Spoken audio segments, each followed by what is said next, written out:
So Paul, thank you very much for sitting down with us. First of all, we've got to start with the Kidderminster Postponement, a frustrating decision for everybody involved. I feel a bit like Jose Mourinho being asked to comment on a refereeing decision live on TV, being extremely cautious about what he should and shouldn't say. But to be honest, it's an appalling decision. You just can't understand decisions which are made with no real understanding of the business and the complexities and difficulties of rearranging games, cancelling games, rearranging games. You know, people work their socks off on Sunday to get this fixture sorted out. You know, you had to work on producing a programme, wrap around for the Kidderminster game. We had to rearrange all the sponsors for that game. The caterers had to be sorted out. The turnstile operators, everything that is involved in a match day had to be all arranged and then all cancelled. And why? Because Oxford City were very happy to play the game. Clearly Kidderminster, it was already scheduled. And we haven't broken any rules. And in Paul Godfrey, we probably sing his praises, but he's probably one of the best football secretaries in the Football League, let alone the nationwide league. And we haven't broken any rules. You know, we've gone strictly in accordance with the rules, and we're told that we're not allowed to play back-to-back games. There's no rule for that. They just don't want us to do it. And apparently it's simply because they're worried about it's never been done before, but hey, what's wrong with that? B, they think it's going to affect the credibility of the competition. But I'd say to that, we put out a team on Saturday which was capable of going to Oxford City and getting a draw against a team doing well, albeit in a league lower than us. So it's an important competition. But I think like any business, you have to prioritise scarce resources. You do it in my business, you do it in any business, and you have to think what your priorities are. And clearly for us, the priority is to win this league.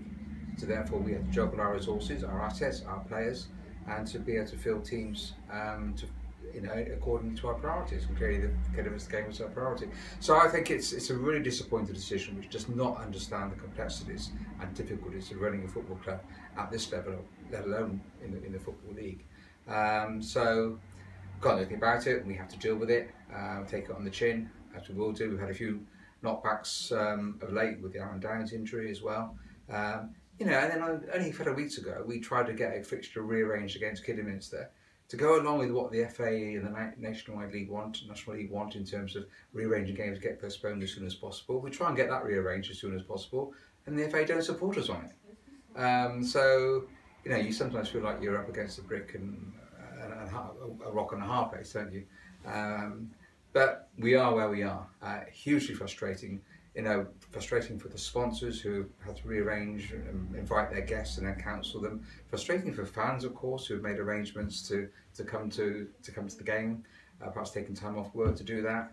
So hugely frustrating all round. And I know Gary is equally frustrated, and indeed everybody at the club is. My next question is going to be, do we know any more as to why it's happened? You touched on it there. Is it mainly the precedent that they're worried about? Is that the reason they've given us now? That's the reason. It sets a precedent, and as I say, but we all know it is about juggling resources. We all know that clubs from the Premiership down, use their squads when there's fixture pile-ups, and as a consequence of this decision, we're going to have, like a lot of clubs in this league who are involved in the trophy and the league, there's a lot of games coming up, with postponements due to wet pitches and things as well. Whilst I understand that the National League plays a lot of the games in the first half of the season, and perhaps I understand why that is, but even so, we're going to be ending up now with a very busy schedule going forward on a pitch which of course we share. But other teams are in a similar position. I think Grimsby had another match postponed. They're still in the FA Trophy. So it's very difficult. And the FA and the league should be there to serve their members. We're a member, and it doesn't seem to me that they're actually the best interest of their members. Certainly are us in this case. Obviously the Kidderminster game is off, but the Oxford City FA Trophy replay goes ahead tomorrow night. The decision was made to keep the low prices, £5 for adult, £3 for all concessions. Was that an easy decision to make for the board? Well, of course it was made on the basis we can have 2 games in 2 days. And so, I was quite surprised that Oxford agreed to that, because obviously for them this is a big match. It's a big match for us, but it's a big match for them in terms of additional revenue. So that was why we pitched it that. But I think having made that decision, and actually our fans have been fantastic this season, particularly the way support now is getting better and better. And I think it was a right gesture to make, having 2 games in 2 days. But actually, it was quite easy to stick to that decision. I think it's a great offer, and hopefully both clubs will be well supported on the night, and we'll see a good game. I'm looking forward to it, and I think a lot of fans will be looking forward to seeing some of the existing first team squad players, and obviously some up and coming young talent who, by all accounts, did very, very well on Saturday. Yeah, it's a great opportunity for some of them, isn't it? Obviously, some of them are second-year scholars trying to earn that contract. It's a great opportunity for them. It's a huge opportunity for them. It's a great opportunity too for Gary. Because obviously now, Gary's still going to be here next season, second year of his contract. He'll be looking to see which players now we want to offer professional contracts to at the end of the season. So these players now have got a second chance to impress Gary. And I know for a fact that 1 or 2 of them certainly have done that. And as you say, they've got another chance to do so tonight, and the fans have got a chance to see some of the fruits of the academy coming through. Yeah, away off the pitch, 13 days left of the transfer window, and the fans will be wanting to know what's going on there. We've had the news today that your roommate James Dayton is going to be staying with us until the end of the season. Great signing, and will there be any more coming up? Yeah, no, James is a great lad actually. Obviously we got to know him very well now since he's been staying with me, and good cook, good company. And so yeah, he's now been retained till the end of the season. And that's good news for him too, because he's itching to play, and obviously he feels a bit frustrated that he got an injury soon after he arrived. So I don't think the fans have seen the best of him, and I think Gary would agree with that. So what he does bring is a degree of experience, and obviously he's played at a good level with Oldham and played up in Scotland. So yeah, no, I'm looking forward to seeing James make some starts and really establish himself as a team member. So that's a good signing for us. Good thing about that, of course, is that he knows the club, and Gary's seen him and knows him. So we know exactly what we're getting with James, and I know he's loving it here at the club and working with Gary, and gets on very well with the players. He's a very popular member of the squad. He just needs a chance now to impress us all. In terms of other arrivals, well, I've still got a spare room, because obviously Rob is still injured and back in Reading as he recuperates. So said to Gary today, there's still this other room, Gary. I'm looking forward to another flatmate to join James, and I'm pretty sure that the room will be taken up, whether it be this week or probably not, but certainly I think there will be at least one other signing, and a decent quality signing to the end of the season. We don't particularly want people on short term now. We need people to be buying into what we're trying to do here, and to be here till the season. So I had a chat with Gary today about a potential recruit, who is very exciting, and we'll see whether that happens or not in the next few days. But I don't suppose it will happen before we pay Dave on Sunday. Of course, it happened a while ago now, but with everything else that's gone on, maybe forgotten, striker Dan Holman joined us a couple of weeks ago. Yeah. Very exciting signing that no one's got to see yet.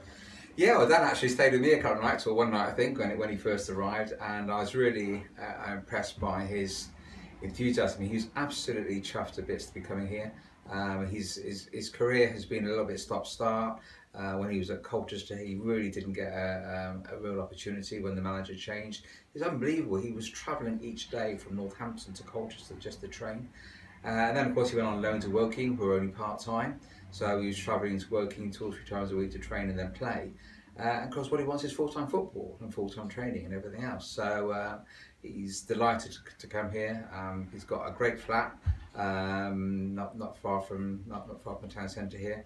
And clearly he's a proven striker at this level with 14 goals already to his name. I know he's keen to add to that and itching to start. And of course, frustratingly, I'm sure he would have started or had some part to play in a game against Kidderminster. So now his first game potentially will be on TV against Dover on Sunday, and I'm sure he'll be really looking forward to that, because obviously it's frustrating for any player to be injured, and particularly to come to a new club and not be able to start straight away. You've just mentioned it there. It's great for the club to be on TV on Sunday. Looking forward to that. Yeah, I am. It's not great money, but it's great profile for the football club, and it's a long way to go. So it's a good opportunity, I think, for the fans who aren't able to travel that far on a Sunday to watch us live on TV. I'm sure we're going to acquit ourselves very well. How tough a game it is, we know. It's over a good side, good at home. We had a very difficult and tough match against them at our place. So I'm sure a good number of fans will make the journey on a Sunday. It's a nice day out, bit of a trip. But of course, the game is going to be featured live on the big screen in the bar at the football club. I think the last time we did that, it was Grimsby away, and we had a great turnout in there. I think it was full, and by all accounts, a really good atmosphere, and a bit of beer was consumed as well. And it was a great night and a great result. So let's hope we can do the same on Sunday. I'm sure Jeff might be putting on a Sunday roast or something, so people can come along and have some dinner, have a few beers, and hopefully watch us get a good result against Stoke. Well, thanks very much for talking to us, Paul. Brilliant. Cheers, Thanks, George. thank you.